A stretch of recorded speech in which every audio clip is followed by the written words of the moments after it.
28. Vamos pegar ali também. Mateus capítulo 28.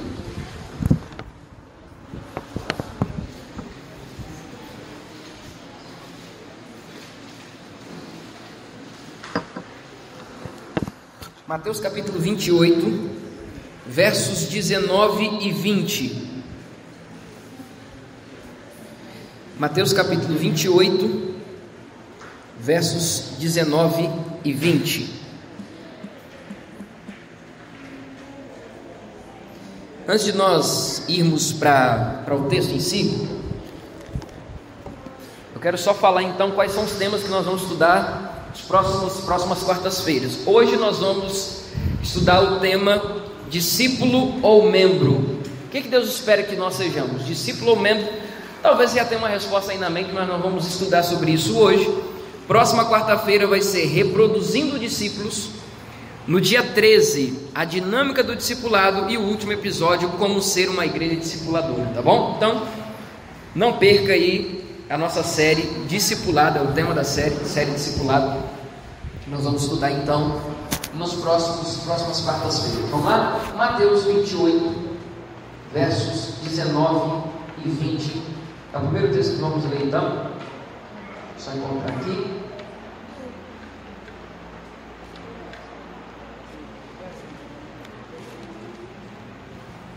Mateus 28, versos 19 e 20. Provavelmente se atenha lido esse verso muitas vezes, mas vamos lá analisar então o que esse texto diz. Verso 19: Ide, portanto, fazei o quê? Discípulos. Grave bem essa expressão, fazei discípulos. Essa expressão está no imperativo, que a nossa língua portuguesa tem, né? Esse negócio do imperativo. O imperativo é quando é uma ordem, e a ordem de Jesus aqui é o quê? Fazei discípulos.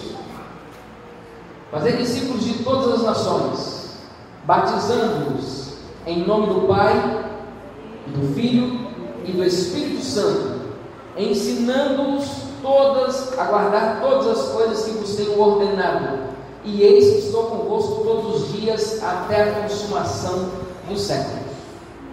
Existem alguns verbos aqui nesse texto que, se você parar para analisar, são verbos importantíssimos e que são ordens de Jesus. Primeiro, ele manda fazer discípulos, mas ele também diz assim: ide. Em outras palavras, ele está dizendo assim: vão, gente, vai lá e prega para todo mundo. Ide. Ele está mandando, vai, não fica em casa não. E não é só na igreja também não, porque a gente pensa que nossa tarefa é só vir para a igreja, e não é. Ide, fazer discípulos, batiza, ensina, batizando-os, ensinando-os. Se eu perguntasse para você hoje, não precisa me responder, é uma pergunta retórica, mas se eu perguntasse para você hoje, qual é a principal missão que Jesus deu para nós como igreja, baseado nesse texto aqui? Se a gente fosse analisar qual é a principal missão que Jesus deu para nós como igreja, aqui a irmã disse ide, quem sabe outro poderia dizer é batizar pessoas, outro ia dizer é pregar para todo mundo, outro ia dizer é ensinar as pessoas e dar estudo bíblico. Mas se você for analisar o texto na sua língua original, e eu não sou muito desse pastor que gosta de pregar a língua original dos textos bíblicos, que no Antigo Testamento é o hebraico e no Novo Testamento é o grego. Eu não entendo nem domino muito, mas eu estudei um pouquinho, exatamente para analisar alguns textos que eu tenho mais curiosidade. E aí nesse texto, se você for analisar a língua original, qual ela foi escrita por Mateus, que é o grego, a língua original vai nos indicar que é o seguinte: a expressão fazei discípulos, na língua original, que é o grego, é um verbo, que seria, podemos dizer, discipular, fazei discípulos. Esse verbo é o verbo principal de todo o texto, e todos os outros verbos são verbos subordinados a este, discipular, fazer discípulos. O que eu estou querendo dizer com isso? Que Jesus está dizendo que devemos batizar, sim ou não? Batizar é importante, gente. O ide é importante, e pregar a todo mundo é importante, ensinar é importante, mas tudo isso que a gente tem que fazer tem um objetivo final, que é fazer discípulos. Fazer discípulos é o objetivo final e o objetivo principal desse texto. Se te perguntarem em algum momento agora, qual é a principal missão que temos como igreja ou como cristãos, a resposta seria fazer discípulos. Repito, batizar é importante, ensinar é importante, ir por todo mundo e pregar é importante, mas no final eu quero fazer um discípulo. Se você analisar, por exemplo, a vida de Jesus foi basicamente isso. Se eu te perguntar, Jesus curou, sim ou não? E curar era importante? Jesus pregou, sim ou não? Pregou. Ele ressuscitou pessoas. Jesus fez um monte de coisa. Mas sabe qual era a missão principal de Jesus? Fazer discípulos. Tanto que toda vez que ele curava, tinha algum discípulo perto dele, porque ele estava querendo ensinar o outro discípulo como é que se faz. Ele sabia que não ficaria muito tempo aqui nesse mundo. Se o objetivo de Jesus fosse só batizar pessoas, ele poderia pegar aqueles 5.000 que o ouvia, ou os 3.000, ou quem sabe uma grande multidão que sempre o ouvia e o cercava, e dizer assim: gente, vamos ali para o rio que eu vou batizar todo mundo. Você acha que o povo batizava assim ou não? E não era o principal objetivo de Jesus, batizar pessoas. Ele queria fazer discípulos, porque ele sabia: eu vou ficar pouco tempo, e eu tenho que deixar alguém que sabe continuar o meu trabalho, que eram os discípulos. Ele curava, mas discipulava ao mesmo tempo. Ele ensinava, mas discipulava. Ele pregava, mas estava discipulando. Ele ressuscitava pessoas, mas enquanto ele ressuscitava, ele estava discipulando. O objetivo final de Jesus era fazer discípulos. Se você for ler os evangelhos, Mateus, Marcos, Lucas e João, você vai perceber uma coisa muito interessante nos evangelhos. A maioria do tempo, você vai perceber que o tempo de Jesus, a grande maioria, ele dedicava para fazer discípulos. Ele pregava, repito, pregava, ele fazia um monte de coisa, você vai ver isso na Bíblia, milagres e tudo mais, mas o grande tempo que ele gastava era fazendo discípulos, era andando com discípulos, ensinando os discípulos.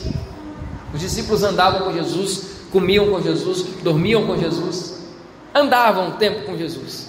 A realidade é essa, que o objetivo final nosso como igreja deveria ser esse, fazer discípulos.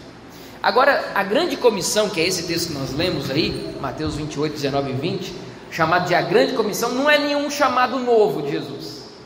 Na verdade, é um método que Jesus quer usar para a sua igreja hoje, que é o discipulado. Não é também um novo método, mas é um método. Por que cá para nós? O verdadeiro discípulo, ele automaticamente, se ele é um discípulo de Jesus, se ele anda com Jesus, se ele aprende de Jesus, se ele imita Jesus, automaticamente acontece pelo menos duas coisas com ele. Primeira delas, ele cresce à semelhança do seu mestre.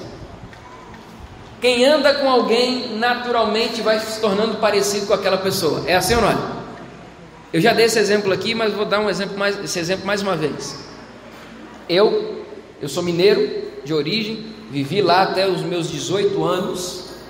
E aí, quando eu fiz 19, fui estudar na faculdade lá na Bahia. Eu sou daquele mineiro de falar uai mesmo. Uai sou, trembão, essas coisas de mineiro. Mas aí o tempo foi passando, eu fui morando na Bahia, o tempo foi passando. Quando eu menos percebi, eu estava falando oxente para qualquer coisa. Oxente para lá, oxente para cá, alguma coisa me assustava, eu falava oxente. Espanto, oxente. Alegria, oxente. Tristeza, oxente. Oxente o tempo inteiro. Porque o baiano fala assim demais. E aí eu fui percebendo que quanto mais eu convivia com o baiano, mais parecido com o baiano eu me tornava. E agora tem 7 anos que eu vivo no Pará. E vira e mexe, eu estou soltando um éguas. Égua. Estou assustado? Égua. Estou feliz? Égua. Porque quanto mais você convive com a pessoa, mais parecido você se torna com ela. É assim ou não é? Já percebeu que tem alguns casais que eles convivem já há tanto tempo e a sintonia é tão grande que tem gente que pensa que é irmão? Você já viu isso? Fala assim, vocês são irmãos? Não, nós somos marido e mulher. Oh, mas pensa que era irmão. Vocês se parecem. Mas é porque a convivência vai tornando a pessoa parecida. E quem anda com Jesus é inevitável que ele vai crescendo à semelhança do seu mestre. Isso é discipulado. E é por isso que Jesus fazia questão: discípulos, vamos dormir. Vamos orar, todo mundo orava junto. Vamos curar, todo mundo ia lá para a cura. Vamos ressuscitar uma pessoa ali, e todo mundo ia junto, porque Jesus queria que os seus discípulos se tornassem parecidos com ele. Segunda coisa que acontece automaticamente na vida de um discípulo que anda com Jesus é reproduzir a vida dele na vida da outra pessoa. Porque vamos lá, para analisar comigo. Eu falo muito égua.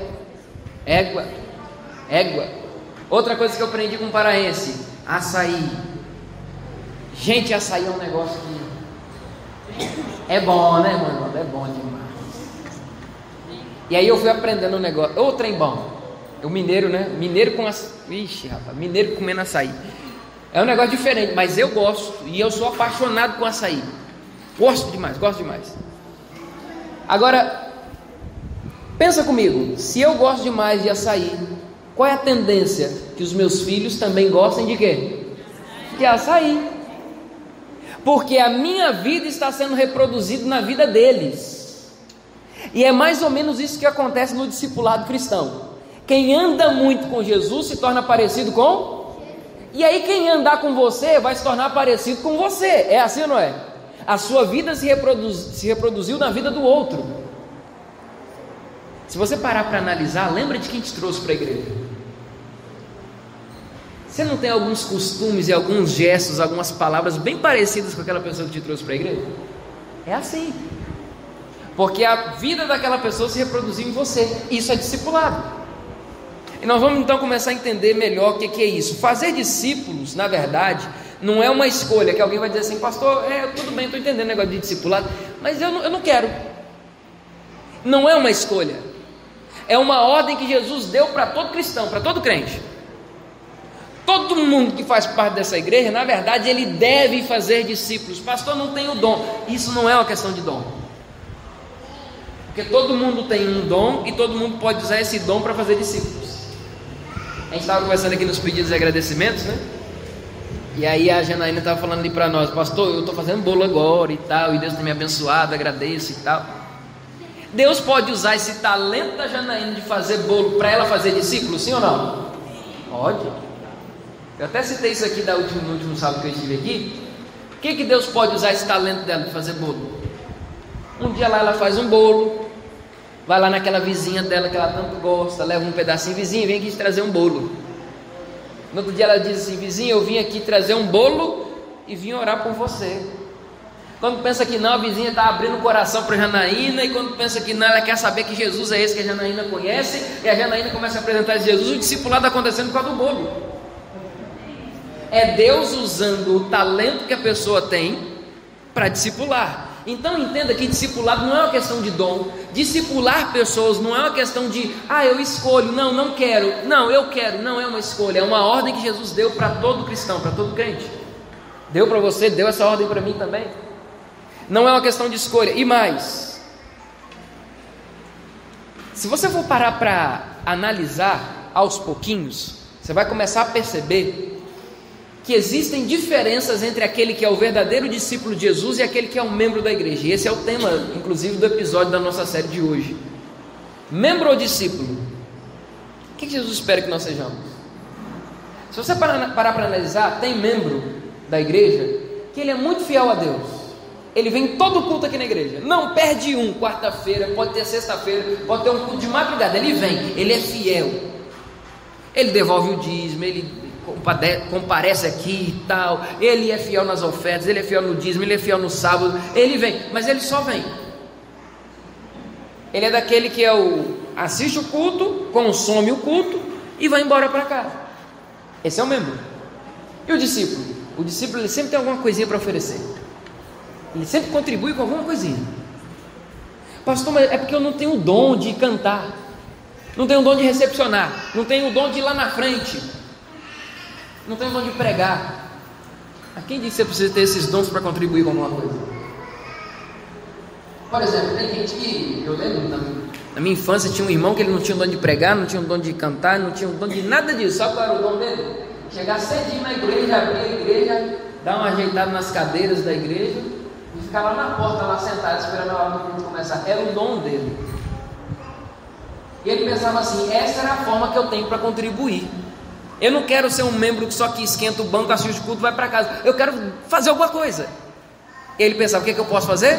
Chegar cedinho na igreja, abrir a igreja, ajeitar as coisas tudo direitinho. Era o dom do irmão. Pastor, mas nenhum dom meu se encaixa aqui com a igreja. Você pode ajudar, às vezes, externamente, não internamente. Essa é a diferença entre o membro e o discípulo. O membro senta, assiste e vai embora. O discípulo, ele sempre tem algo para contribuir. Agora, eu já tive um período no meu ministério em que a minha preocupação era aumentar o número de membros da igreja. Eu acho que eu vivi uns 3 anos no meu ministério assim. E aí tem uns 4 anos para cá que a minha preocupação é diferente. Qual era a minha preocupação? A igreja tem uns 50, 60 membros, então vamos aumentar para 100. Aí trabalhava a igreja e vinha tal, e batizava um monte de gente, e aquela alegria, amém, batizou 40, chegamos no 100 agora. Aí quando ia contar de novo, eu pensava, deu 100 agora, vamos contar, 1, 2, 3, 65, cadê os outros 35? Não foi 40, era para chegar no 100, só tem 5, tem alguma coisa errada. Se batizou 40, por que ficou só 5? Eu não sei se você já teve essa impressão na igreja, de nós trabalharmos, darmos um duro danado, suar 15 noites, 20 noites, fazer evangelismo, aquele negócio todo. Quando você vai parar para analisar aqueles 20 que batizaram, só ficou 2, você pensa, o que aconteceu? Já te aconteceu isso? Já parou para pensar? E a gente começa a pensar em um monte de coisa. Primeira coisa que a gente faz, sabe o que é? É falar assim, também, saiu porque quis, não estava preparado.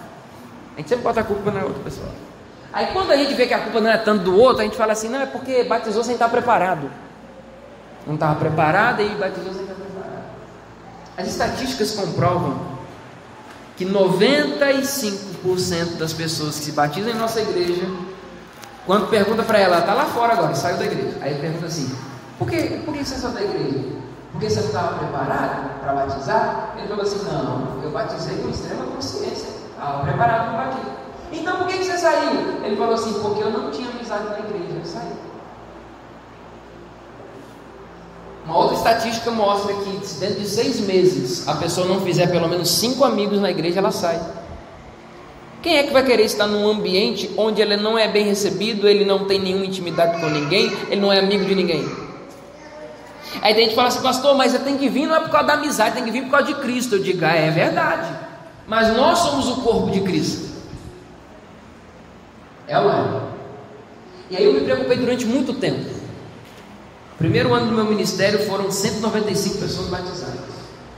Segundo ano do ministério foram 165 pessoas batizadas. Lá em Óbidos e região, né? Oriximiná e tal. Aí eu fui para Itaituba. Meu primeiro ano em Itaituba foram 220 pessoas batizadas. E eu só alegria, só festa, aquele negócio, júbilo e alegria e celebração. Mas chegou um momento que eu comecei a analisar, gente, dessas pessoas que foram batizadas, quantas estão ficando? Aí comecei a fazer uma análise. E a minha percepção era que basicamente 30% das pessoas que batizavam era quem ficava. Faz o cálculo aí, de 200 pessoas, que era a média que eu batizava nesses 3 primeiros anos. 200 pessoas, 30%, 60 pessoas ficaram. E cadê as outras 140? Saíram? Saíram por quê? Porque faltou uma coisa chamada discipulado. Discipulado. E não se engane pensando assim, pastor, o senhor está apresentando discipulado para nós, então discipulado vai ser a solução de todos os problemas. Vamos batizar 50 e vai ficar 50. Não se engane. O discipulado começa pequeno. Você vai sentir que depois que a gente começar a trabalhar com o discipulado, a igreja vai batizar até um pouquinho menos, mas vão ser batismos mais consistentes.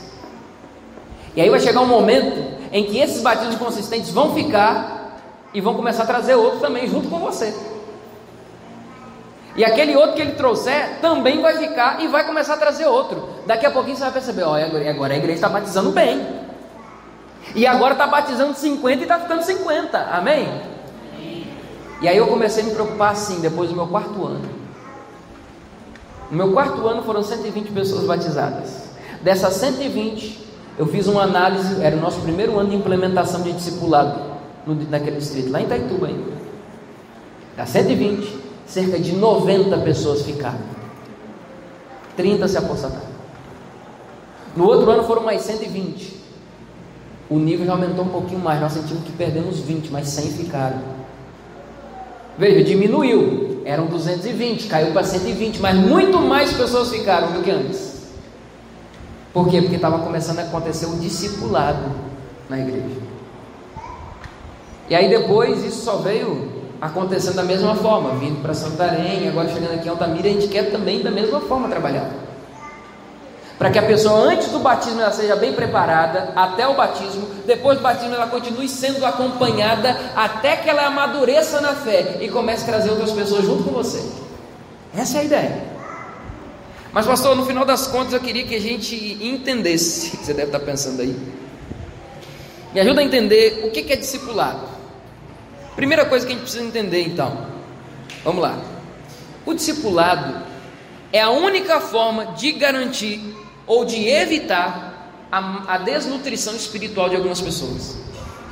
Porque tem gente que vem para a igreja às vezes, de fato, sem o devido preparo, ou às vezes foi até bem preparada, mas depois não continuou sendo alimentada. O que acontece? Ela fica fraquinha na fé, desnutrição espiritual, e o discipulado não deixa isso acontecer. Outra coisa, evita a apostasia, porque se eu estou cuidando mesmo depois do batismo, a pessoa não vai sair da igreja. Eu estou trabalhando com a Damires, vamos dizer. Aí a Damires, comecei a discipular a Damires. Damires decidiu, vou batizar. Tem gente que pensa assim, ok Damires, batizou, fica aí, viu? Vou ali buscar outro ali. Aí a Damires começa a desanimar na fé, começa a enfraquecer, daqui a pouquinho saiu. Porque tem gente que pensa que o batismo é uma formatura. Gente, batizou, era isso aí que eu queria, estou indo ali, vou ali buscar outro. Se você vira aí, viu? Batizou, agora você já é crente. Não tem mais cuidado contigo aí não, vai lá. Agora é por conta própria. A gente sabe muito bem que uma pessoa que batizou, ela nasceu de novo. E quem nasceu de novo é bebê. E bebê você não solta assim ao Deus dará. É assim que a gente faz com o bebê? Bebê precisa da gente para aprender a andar, para aprender a comer. A gente tem que estar comida na boca o tempo inteiro. Bebê de vez em quando faz uma sujeira na fralda, não é assim? E o discípulo, faz besteira ou não faz? O discípulo novo às vezes? Faz. Como assim, pastor? Você passa lá na casa dele, sábado de tarde, ele está assistindo televisão. Aí você fala assim, ixi, lá, já apostatou. Não, não apostatou não. É porque bebê faz besteira às vezes. E o nosso papel como pais na fé é ir lá e falar assim, irmão, não é assim não. Deixa eu te mostrar. Vamos lá. Eu quero te ensinar como é que guarda o sábado. Você vai passar o sábado que vem lá na minha casa. Você vê como é que faz. Isso é discipulado. E aí quando eu entendo que o batismo não é uma formatura, eu vou cuidar então para que essa pessoa não se apostate na fé. Eu vou dizer assim, ó, depois do batismo eu vou continuar te acompanhando. Só que agora você não vai aprender o que é Jesus, como que guarda o sábado. Não, agora você vai aprender que tem 10 mandamentos, que tem que guardar o sábado, que não pode comer carne de porco. Nem isso que você vai saber agora. Depois do seu batismo agora você vai aprender como é que traz outro. Você vai andar comigo. Até você estiver andando firme na fé lá já, com as suas próprias pernas. Quando o bebê começa a andar, a gente acompanha, mas a gente não fica assim atrás do bebezinho o tempo inteiro, porque ele já anda, ele está com a perna firme. A gente fica acompanhando. Se cair, eu estou ali para levantar, mas eu não vou ficar andando mais atrás. É exatamente isso que Jesus espera que nós façamos em relação aos nossos filhos na fé. Quem eu estou discipulando, ele batizou, mas eu continuo acompanhando até ele estiver andando firme, até que ele esteja andando firme. E aí depois eu vou mais como um mentor, não mais como aquele que pega pela mão e carrega no colo, mas eu vou acompanhando à distância. Daqui a pouquinho essa pessoa está trabalhando com o outro, trazendo o outro aqui para a igreja. Você vai entender que esse processo não pode parar. Então o discipulado é o que evita a desnutrição espiritual, evita a apostasia e garante a reprodução de novos cristãos maduros. Voltando à pergunta então, o que é discipulado? Eu vou te dar um exemplo. Se você passasse nas ruas gregas da antiga Grécia, você ia ver Sócrates andando atrás de Platão. Platão, um grande pensador, Sócrates também foi um grande pensador, mas Sócrates era um discípulo de Platão. Eu vou te dar um outro exemplo mais claro agora. Discípulo, o que é discípulo? Discípulo é o aluno que aprende com o seu mestre as suas palavras, seus atos, seu estilo de vida, para ensinar para o outro. Vou repetir. Discípulo é aquele que aprende as palavras do mestre, os atos do mestre, o estilo de vida do mestre, para ensinar para o outro ali na frente. Outro exemplo agora para deixar mais claro ainda. Conhece aquele jogador brasileiro que joga lá na França, que antigamente ele tinha um cabelo arrepiado? Qual é o nome dele? Tá vendo como vocês sabem? Neymar. Você lembra que um tempo atrás, hoje em dia nem tanto, que ele não é tão referência mais, mas um tempo atrás, todo moleque que tu via na rua tinha um cabelo espetado para cima. E aí queriam colocar a mesma roupa que o Neymar usava, o cabelo que o Neymar usava, falava igual o Neymar. E para não se contentar, ele chegava para o colega dele e falava assim: você ainda não cortou seu cabelo igual do Neymar? Então ele aprendia e ainda queria ensinar o outro. Isso é discipulado. Você aprende do seu mestre e ensina para o outro, para que o outro ensine para um outro e o outro ensine para um outro. É quase um negócio de uma pirâmide, né? Da Rinodê. Você chega para um e fala assim: olha, você vai passar para o próximo, que vai passar para o próximo, que vai passar para 2, que passa para 4, que passa... Não é assim? Discipulado cristão é basicamente isso. Discipulado cristão, você imita Jesus, essa pessoa vai ver Jesus em você e vai querer te imitar também. E ele vai querer ensinar para o outro, e para o outro, e para o outro. É assim que funciona. Não é à toa que Paulo fala assim: sede meus imitadores como eu sou de Cristo. Paulo basicamente está dizendo assim: gente, olha para mim e me imita, porque se você me imitar, vai estar imitando Cristo por tabela, porque eu estou sendo imitador de Jesus. E não é à toa que a palavra cristão significa aquele que é uma cópia de Jesus, ou aquele que imita Jesus, aquele que faz que nem Jesus, que nem Cristo. Por isso que é chamado de cristão. Esse nome foi dado lá no passado, quando os discípulos ainda eram vivos. Eles olhavam para os discípulos e falavam assim: eles são parecidos com Cristo, eles são cristãos. E nós devemos ser isso, parecidos com Jesus. Agora existem 2 tipos de discipulado. Quais são eles? Tem o discipulado interno, que é o nosso aqui. Como que é o discipulado interno? É quando eu sou líder, por exemplo, do ministério da Escola Sabatina. Mas deixa eu te perguntar uma coisa: alguém é líder do ministério da Escola Sabatina 20, 30, 40, 50, 60 anos até morrer? Não pode ser. Porque vai ter um dia que ele vai precisar viajar, vai ter um dia que ele vai precisar mudar de cidade, enfim, ele vai estar doente, ele tem que ter alguém para quê? Para substituir. E o discipulado interno acontece quando eu, que sou líder da Escola Sabatina, preparo um outro líder, para no momento que eu precisar sair ou mudar de ministério, ele já está ali preparado, já está discipulado. Esse é o que nós chamamos de discipulado interno. É quando um irmão pega um menos experiente e diz assim: vamos junto, eu vou te discipular. Um irmão que sabe dar um estudo bíblico fantástico, chama o outro que ainda não sabe e discipula alguém que está dentro da igreja. Esse é o discipulado interno. E esse deve acontecer, sempre. Mas tem o discipulado externo, que é quando eu vou lá fora, apresento Jesus para essa pessoa então aprende e reproduz isso na vida de outra pessoa depois. Discipulado interno e externo. Agora é importante nós entendermos que quando se trata de discipulado, existe uma coisa chamada o princípio da semente. Você já percebeu que uma semente, para ela se reproduzir, primeiro ela morre? Você tira a semente, por exemplo, da laranja, você tira ela ali de dentro da laranja, ela morreu. Mas para ela se reproduzir, ela tem que morrer. Eu coloco ela lá na terra de novo, aí ela vai brotar e vai reproduzir. E no discipulado, o princípio da semente é muito verdadeiro. Eu tenho que morrer para mim mesmo, para eu reproduzir na vida de alguém. Como é que é isso, pastor?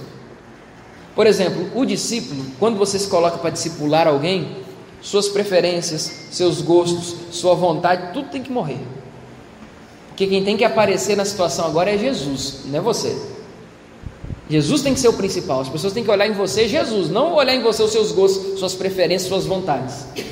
E a gente morre para reproduzir na vida do outro. É o princípio da semente, que inclusive a gente pode encontrar esse texto em João. Abre aí comigo, João 12, 24, só para conferir esse princípio aí.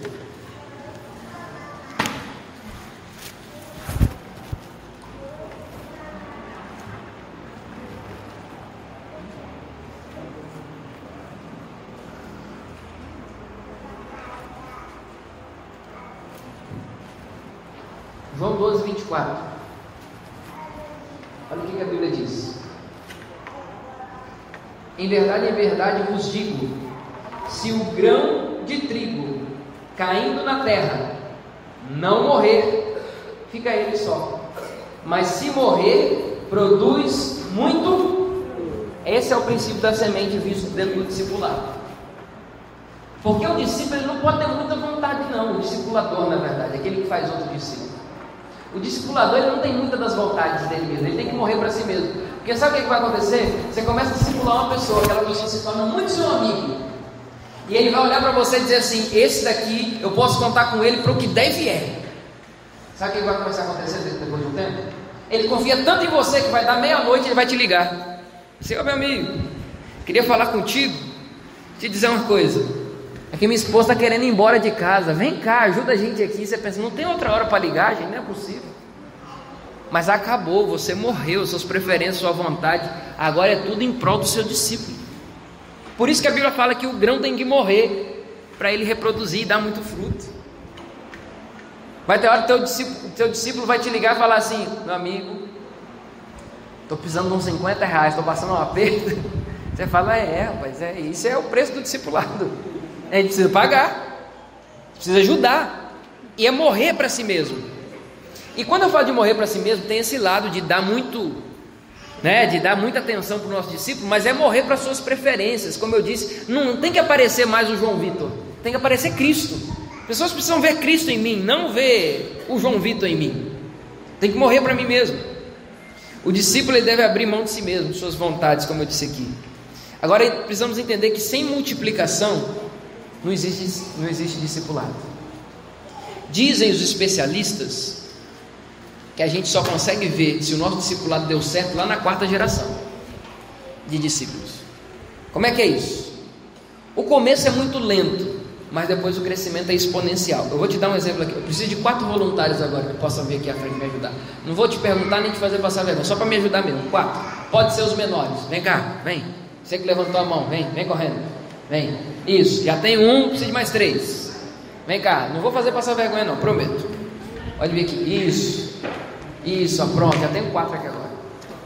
Vem cá, vocês vão me ajudar aqui agora para mostrar para vocês que o começo é lento, mas depois o crescimento é exponencial. A gente não consegue nem medir, mas tem que ter multiplicação. É um discípulo fazendo outro discípulo. Essa é a multiplicação. É aquilo que eu falei, a semente morre, mas ela se reproduz. Como é que funciona? Eu vou aqui começar com o meu amigo aqui desse lado. Como é que é o seu nome mesmo? Jonathan. Jonathan é meu amigo de infância, vixe. Ele se conhece há um tempão. Jonathan, meu brother, jogava bola junto com ele lá quando a gente era criança e tal. Jonathan. E aí eu conheci Jesus. Comecei a andar com Jesus, comecei a passar tempo com Jesus, comecei a ser um discípulo de Jesus. E aí eu lembrei assim: rapaz, discípulo de Jesus tem que fazer outro discípulo, tem que reproduzir, tem que multiplicar. Aí eu vou lá no Jonathan e falo assim: ei Jonathan, nós somos amigos, tem que falar um negócio bom que eu aprendi agora. E aí ele começa a querer saber que Jesus é esse que eu conheci, que eu aprendi e tal. Eu começo a fazer discipulado com ele. Passo 1 ano com ele, discipulando. Final de 1 ano, aí o Jonathan fala assim: eu quero batizar. Eu falo: poxa, que alegria. Aí agora eu começo a trabalhar com o Jonathan, para que ele então comece a amadurecer espiritualmente. Passar um tempo, o Jonathan vai estar andando com a própria perna.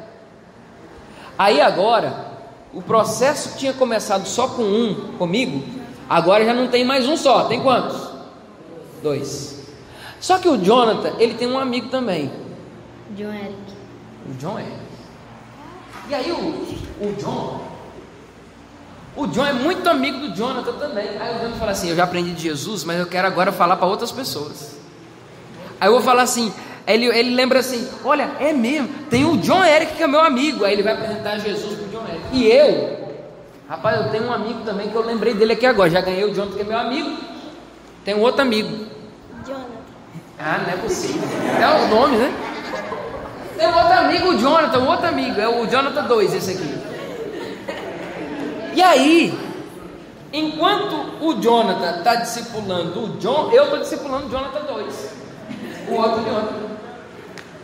E aí passou mais 1 ano e nós ganhamos agora os 2. O processo tinha começado com 1, aí se transformou em 2, e agora o processo veio para quantos? 4. Olha, 1, 2, 3, 4. E aí, eu também lembrei que eu tenho mais uma amiga, né, Jonathan? Cleonice. A irmã Cleonice. Eu lembrei que eu tenho outra amiga, Cleonice, de muito tempo. Ixi, se conhece há muito tempo. Aí eu vou lá na Cleonice e falo assim: ô Cleonice, tem um amigo meu, que é o John, que ele conheceu Jesus, ele queria apresentar Jesus para você também, eu queria vir junto com ele. Aí fala, poxa, legal. Aí o John fala assim, mas ouvido, não é bom eu ir não, é bom já o meu novo discípulo, que é o John, ir lá, porque eu estou ensinando para ele como é que faz. Aí o John vai lá junto com a gente e faz o discipulado com a Cleonice. Deu para entender como é que funciona? O processo que tinha começado com 1 se transformou em 2, 2 pulou para 4, de 4 pula para 8, de 8 pula para 16, 16 para 32, 32 para 64, 64 para 100. Deu para entender? É um crescimento que começa com um pouquinho, mas depois se torna gigantesco que não dá para medir. E olha, eu estou falando quando o processo começa com 1. Imagina se o processo começar com uns 40, 50 aqui nessa igreja. O que Deus não pode fazer para estremecer essa cidade, este bairro? Imagina se começa com 50, daqui a pouquinho 50 se transforma em 100, 100 que se transforma em 200, 200 se transforma em 400, 400 se transforma em 800. Você já imaginou isso? Jesus pode voltar em breve. E aí, como eu disse, a gente só dá para saber se o discipulado meu com o Jonathan deu certo se a Cleonice lá começar a fazer outro discípulo. Como assim? Eu fiz com o Jonathan fez com o John, e o Jonathan fez o discipulado com a Cleonice. Aí eu vou saber, poxa, então deu certo, porque o Jonathan entendeu que ele tem que fazer o discipulado com o John, e ele disse, ó, John, você tem que fazer com o outro também. Então, o que significa que o Jonathan aprendeu certo, porque ele falou para o outro fazer com o outro, e o outro está fazendo com o outro. Aí deu certo. Então é lá na 4ª geração. Mas a ideia é essa, é discípulo fazendo outro discípulo. Pode sentar lá. Obrigado, viu, gente? Deu para entender, com a ilustração ficou um pouquinho melhor, né? E aí outro dia eu estava lendo um livro, e o livro ele faz uma comparação, para a gente fechar aqui agora. A comparação que o autor do livro, Kate Phillips, o nome do livro é A Formação de um Discípulo. O autor ele compara um evangelista com um discipulador. Aí ele diz assim, imagine que um evangelista, ele ganhe uma pessoa por ano, uma pessoa por dia. No final do ano, quantas pessoas ele vai ter ganhado? 365 pessoas. Em um ano, ele ganhou 365 pessoas, uma por dia. Mas ele não fez discipulado não, ele só se preocupou em trazer para a igreja e encher a igreja. E aqui no caso dele, ninguém saiu não, o povo ficou mesmo. Só que o povo não veio para fazer outro discípulo, para reproduzir o outro e o outro, fazer outro e o outro. Não, eles só vieram para sentar e assistir o culto e ir embora. Em um ano ele ganhou 365. A conta mostra que em 2 anos ele vai ter ganhado para Jesus 730 pessoas. Em 10 anos, 3.650. Em 20 anos, 7.300. Em 30 anos, 10.900. Em 32 anos, 11.680 pessoas. Ganhando uma pessoa por dia. Mas sem muita preocupação de reproduzir no outro e fazer outro, e o outro faz outro, e o outro faz outro. Não, ele só se preocupou em trazer para a igreja. 11.680 pessoas. É muita gente ou não é? É, mas poderia ser muito melhor. Se cada pessoa dessa que ele tivesse trazido fizesse outro discípulo, seria muito mais. E aí foi feita a comparação com o discipulador. Discipulador, ele não ganha uma por dia, ele ganha só uma por ano. Não estou dizendo que você tem que ganhar só uma por ano, você pode ganhar até 2, 3, 4 por ano. Discipular 4 por ano, não tem problema. Mas esse aqui só discipulou 1 por ano.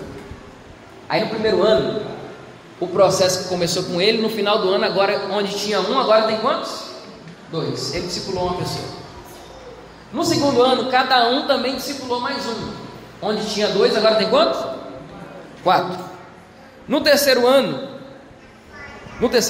onde tinha 4, agora tem 8. Porque cada um saiu para ganhar 1. Os 4 que tinha, agora cada um saiu 1 para ganhar 8. Em 10 anos, você vai ter nesse processo de discipulado 1.024 pessoas. Em 20 anos, 1.480.576 pessoas. Porque cada um foi ganhando 1, que o outro ganhou outro, que o outro ganhou outro. Em 20 anos, 1.073.741.824.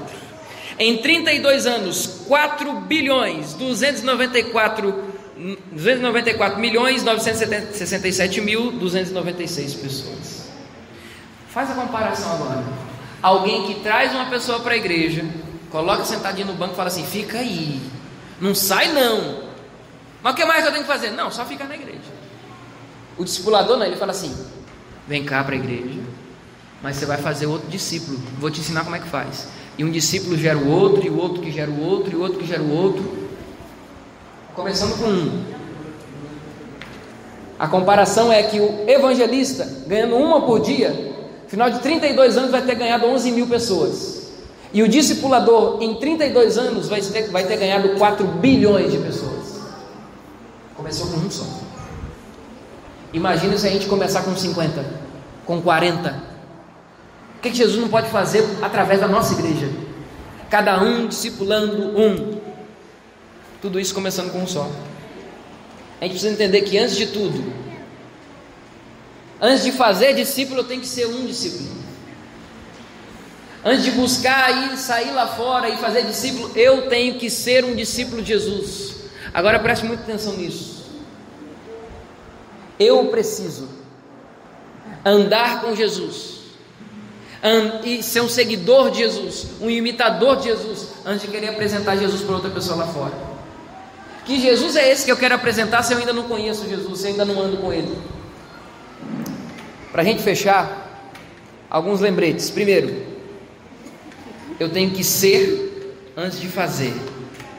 Antes de fazer discípulo, eu tenho que ser discípulo. Segundo, eu tenho que buscar fazer discípulos na igreja e não membros.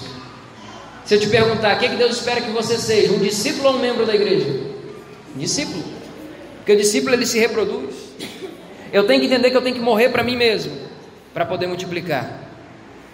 E por fim, que nós vimos aqui, o discipulado é capaz de estremecer o mundo. É capaz de estremecer esse bairro. Se nós vivermos o discipulado de fato, nós podemos, sem sombra de dúvidas, em pouco tempo ganhar esse bairro para Cristo. E se a gente dissesse assim, ó, o que depender do bairro Jatobá e da igreja adventista nesse bairro, Jesus já poderia ter voltado, porque todo este bairro já foi alcançado para Cristo. É viver o discipulado.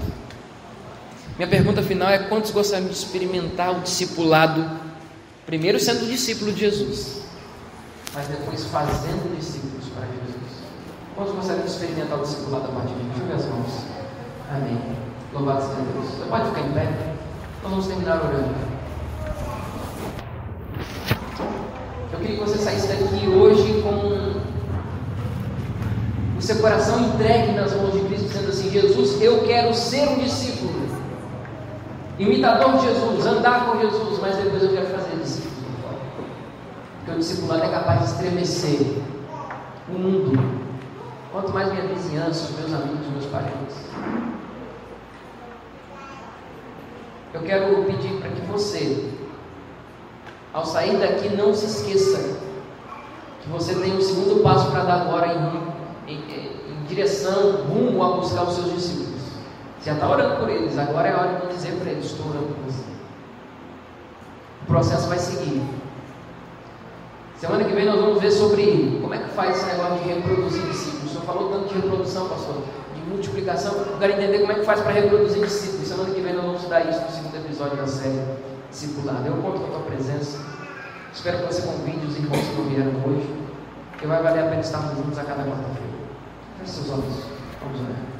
Bom Pai, nós estamos na tua presença dispostos a fazer mais pelo Senhor. Como cantamos lá no começo, nós queremos dar a mensagem ao mundo. Mas nós queremos dar a mensagem ao mundo, ir por todo mundo, pregar, ensinar, batizar, com a finalidade de fazer discípulos. Essa é a nossa maior missão. Mas nós queremos, ó Deus, antes de fazer discípulos, ser um discípulo.